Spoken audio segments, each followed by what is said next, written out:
तो आज की वीडियो में हम बात करेंगे बी फार्मेसी के फाइनल मेरिट लिस्ट के बारे में। जैसा कि सब जानते हैं भाई कि कल बी फार्मेसी की फाइनल मेरिट लिस्ट रिलीज़ होने वाली है। तो इसी से रिलेटेड मैं आपको एक अपडेट देना चाहता हूं कि जैसे कि लास्ट टाइम जब प्रोविजनल मेरिट लिस्ट रिलीज़ हुई थी तो उस वक्त नीट के बहुत सारे बच्चों ने गलत मार्क्स इंटर किए थे अभी, और उस वजह से प्रोविजनल मेरिट लिस्ट में कुछ रैंक आगे पीछे हो गया था। लेकिन इस बार जब उन्हें ग्रीवियंस का मौका मिला तो उन्होंने ग्रीवियंस किया और इस बार उनके भी मार्क्स इसमें करेक्ट इंटर होंगे। तो इस वजह से रैंक बढ़ सकता है, क्योंकि बहुत से बच्चे नीट में बी फार्मेसी में नीट के थ्रू एडमिशन लेते। तो यहाँ चांसेस है भाई कि आपका बी फार्मेसी का रैंक बढ़ जाए, आपका रैंक ज़्यादा बढ़ने के चांसेस है। कि बहुत से बच्चों की गलतियाँ थी, 3-4 होती तो बात अलग थी, लेकिन मैक्सिमम बच्चों का ये आंकड़ा था कि नीट के बच्चों ने अपने मार्क्स गलत इंटर किए। तो इस वजह से भाई चांसेस है कि भाई रैंक बढ़ जाए।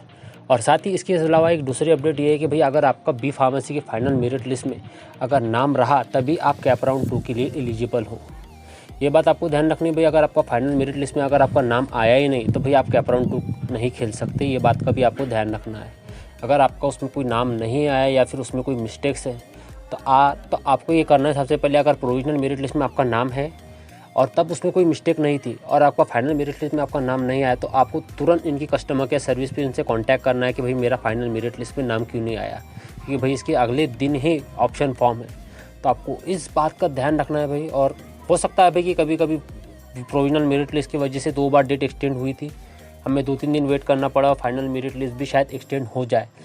तो कभी एक्सटेंड होती है तो मैं तो आपको इस वीडियो के थ्रू अपडेट देता रहूँगा चैनल के थ्रू। लेकिन सबसे पहले बी फार्मेसी जैसे फाइनल मेरिट लिस्ट रिलीज़ होंगी तो आपको सबसे पहले अपना रैंक चेक करना है और साथ ही अपने साथ साथ अपने बी फाइनल मेरिट में आपका नाम है या नहीं है वो चेक करना है। और इसके अलावा मैं आपको बताना चाहूँगा कि बी फार्मेसी मेरिट लिस्ट के साथ में आपका सीट मैट्रिक्स भी रिलीज़ होने वाला है। अब जिनको नहीं पता कि भाई ये सीट मैट्रिक्स क्या होता है तो उन्हें मैं बताना चाहूँगा कि बी फार्मेसी के जितने भी कॉलेज है, अब जैसे कि कुछ कॉलेज माइनॉरिटी बेस होते हैं, कुछ कॉलेज है ना सबके लिए अवेलेबल्स होते हैं। तो हर कुछ कॉलेज के रूल्स ऐसे होते हैं कि जिसमें कास्ट की सीट ज़्यादा होती है और कुछ कॉलेज के रूल ऐसे होते हैं कि भाई यहाँ पर जनरल कैटेगरी की सीट ज़्यादा होती है। अब फॉर एग्जांपल मैं बता दूँ, अब किसी कॉलेज में अगर 10 सीट वैकेंट है, मैं आपको एग्जांपल दे रहा हूँ, तो उसमें 2 सीट ओबीसी की, 2 जनरल की, 2 एससी की, 2 एनटी की और 2 माइनॉरिटी की। तो ये ऐसा कुछ जहाँ पर रूल होता है।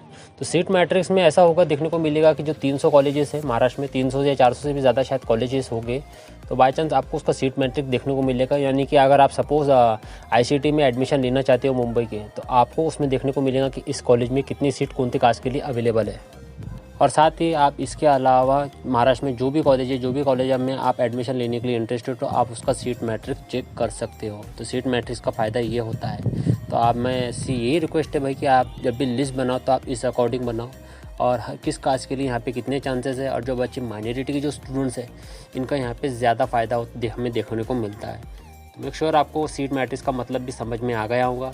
और अगर प्रोविजनल मेरिट लिस्ट में या सीट मैट्रिक्स में अगर कुछ भी डिले होता है या फिर इनकी डेट एक्सटेंड होती है तो मैं इस तुरंत आपको अपडेट दे दूंगा। क्योंकि भाई अक्सर ऐसा हो सकता है कि भाई जब प्रोविजनल मेरिट लिस्ट एक टाइम पे रिलीज़ नहीं हुई तो सीट मैट्रिक्स का और फाइनल मेरिट लिस्ट का ये दोनों एक साथ कल रिलीज़ होने वाली है। ये हमें यहाँ पर ऐसा भी शायद देखने को मिले कि भाई दोनों में से कोई एक एक्सटेंड हो जाए। अगर ऐसा होता है तो मैं तो आपको इस चैनल के थ्रू अपडेट दे दूंगा। उसके लिए बस आपको इस चैनल को सब्सक्राइब करना है और साथ ही उस बेल आइकन को प्रेस करना है। अगर इसमें कोई भी चेंजेस होता है मैं तो तुरंत आपको अपडेट देता रहूँगा।